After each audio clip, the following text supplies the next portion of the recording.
ఒకరోజు పెద్ద వృద్ధార్థుల్లో 2 మూటలు మోసుకుంటూ వెళ్తా ఉన్నాడు.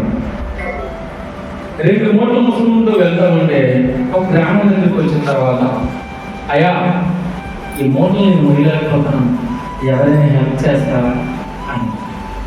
ఎవ్వరూ రాలేదంట. కానీ ఒక వ్యక్తి మాత్రం వచ్చాడంట.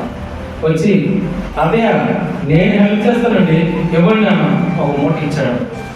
ఆ మూట మోసుకుంటూ వెళ్తా ఉన్నాడు. మూట మోసుకుంటూ వెళ్తా ఉండంట. వెళ్తూ ఉండగా ఎదురుగా నది కనబడదంట. ఈ నది దాటడానికి ఈ మూటని మోసుకొని నేను నడవలేను, ఈ మూట మోసుకుంటే ఈ చిన్న మూట ఎవరైనా మోస్తే బాగుండు అన్నా.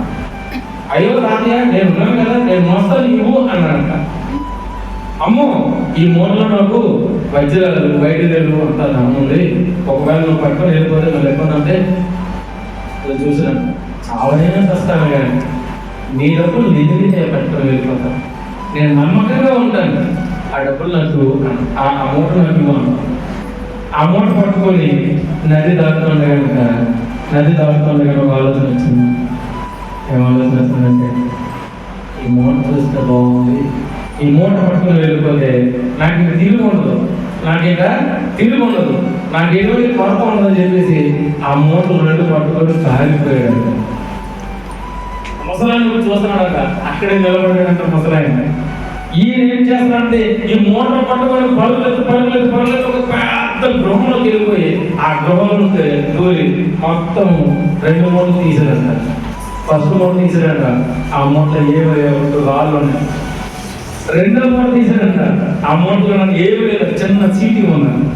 ఆ చీటీలో రాసి ఏమన్నా తెలుసా, నేను ఈ రాజ్యానికి నేను రాజును, నాకు వారసులు లేదు, నా కోట్ల సంపదకు ఒక నమ్మకమైన వ్యక్తి నాకు కావాలి, అటువంటి వ్యక్తి కోసం నేను తిరుగుతూ ఉన్నాను.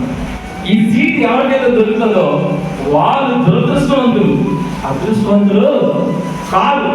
ఈ సీట్ ఎవరైతే పట్టుకుని వెళ్ళిపోతారో, ఈ మూటలు ఎవరైతే పట్టుకుని వెళ్ళిపోతారో వారు దురదృష్టవంతులు అని రాశారు.